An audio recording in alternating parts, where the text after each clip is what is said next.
Good evening, Avengers. I see you received my invitation. Since Iron Man kicked off the MCU, Marvel Studios has focused almost entirely on superhero content. Heroes taking on everything from corporate villains to alien invaders and secret societies.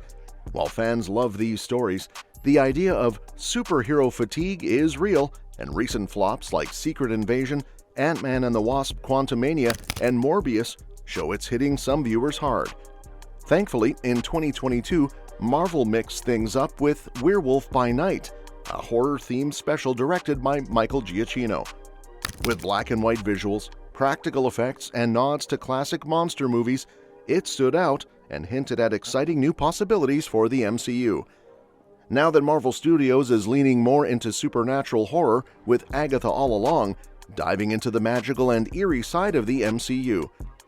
This corner of Marvel's world has barely been explored throughout the Infinity Saga and even the Multiverse Saga. While Ironheart is set to include supernatural elements with Anthony Ramos's The Hood, and Mahershala Ali's Blade is still hopefully on the way, the MCU is clearly experimenting more with the spooky stuff. With Werewolf by Night and even Jared Leto's misguided attempt with Morbius, there's no better time for Marvel to adapt one of their most iconic horror comics, The Tomb of Dracula. Fun fact, this comic actually introduced Blade, so it would be a fitting way to tie into the upcoming reboot.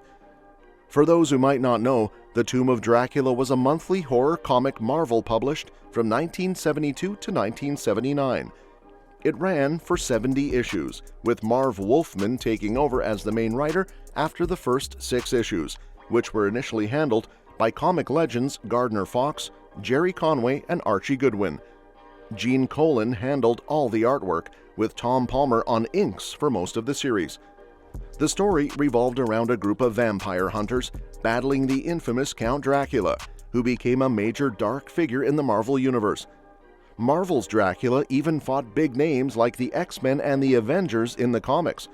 He also popped up in Marvel animated series like Avengers Assemble, Ultimate Spider-Man, and Hulk and the Agents of Smash. When The Tomb of Dracula debuted, horror comics were on life support thanks to restrictions from the Comics Code Authority, which essentially banned vampires and other spooky creatures. This was a massive blow because horror comics were wildly popular in the 1930s and 40s. By the early 50s, they made up nearly 25% of all comics published. But publishers like Marvel eventually pushed back, exploiting loopholes in the comics code. When the guidelines were relaxed, monsters like Dracula were allowed back on the page, and Marvel wasted no time creating The Tomb of Dracula. It quickly became one of the most popular and influential horror comics around. Adapting The Tomb of Dracula into live action would be a huge win for Marvel. First, it would allow them to expand the supernatural world introduced in Werewolf by Night. The opportunity for crossover stories is massive, just like in the comics. Second, it could attract traditional monster movie fans and casual horror viewers who might not typically watch Marvel movies. Dracula is an iconic character with a massive fan base, and seeing Marvel's unique take on the legendary vampire would definitely draw attention. What makes Marvel's Dracula stand out is his connection to classic portrayals. In fact, his characterization in The Tomb of Dracula was inspired by Jack Palance's performance in the 1968 TV movie The Strange Case of Dr. Jekyll and Mr. Hyde. Coincidentally, Palance went on to play Dracula himself in the 1974 TV film Bram Stoker's Dracula. The Tomb of Dracula adaptation could pay homage to classic monster films while bringing something fresh to the table. Marvel's Dracula isn't just a scary vampire, he's also deeply tied to the supernatural side of the MCU. Imagine the world-building possibilities, from vampire hunters teaming up with Blade to potential crossovers with characters like Elsa Bloodstone from Werewolf by Night. It's the perfect chance for Marvel to dive deeper into horror while still keeping their signature style intact.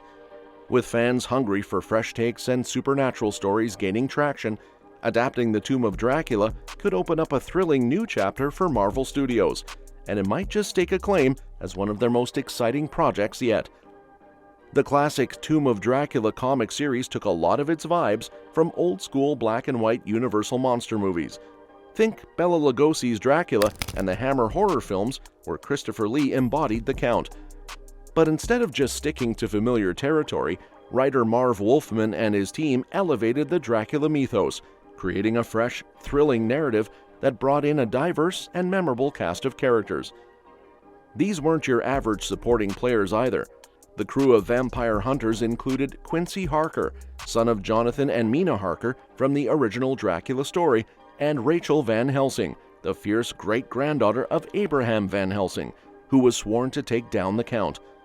Joining them was Frank Drake, Dracula's last human descendant, Taj Natal, a mute Muslim vampire hunter with superhuman strength, Hannibal King, a vampire detective who refuses to give in to his bloodthirsty nature, and of course, Marvel's legendary vampire slayer, Blade. With Blade's MCU reboot already on the horizon, this is the perfect time for Marvel Studios to bring The Tomb of Dracula to life. Not only could it introduce audiences to many of these fascinating characters ahead of Blade's big screen debut, but it could also lay the groundwork for the supernatural corner of the MCU. This isn't a new tactic for Marvel either. They've tested the waters with undead characters before.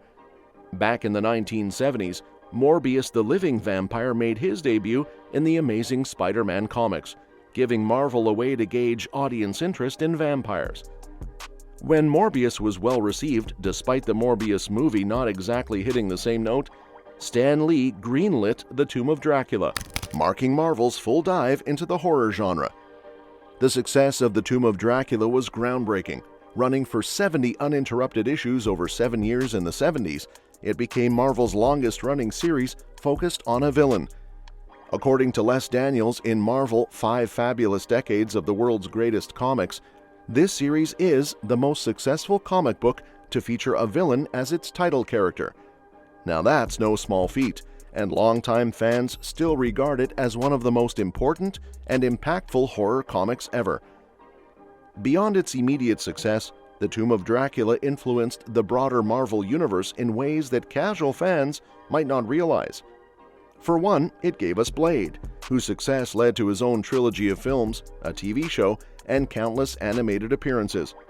It also paved the way for spin-offs like the Night Stalker series, which reunited the comics cast and explored unresolved plot lines.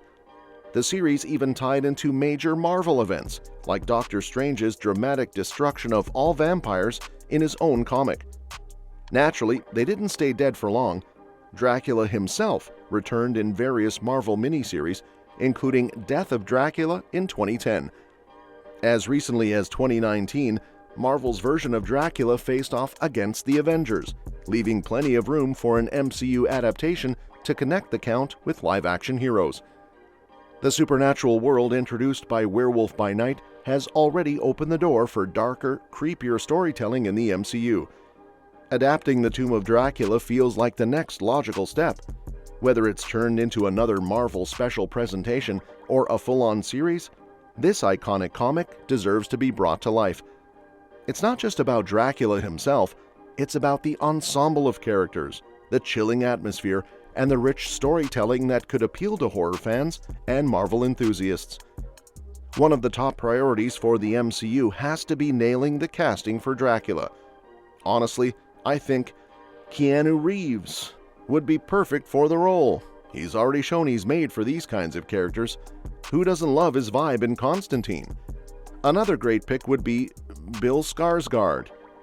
He crushed it as Pennywise in It, proving he's got the intensity and darkness needed to bring Dracula to life.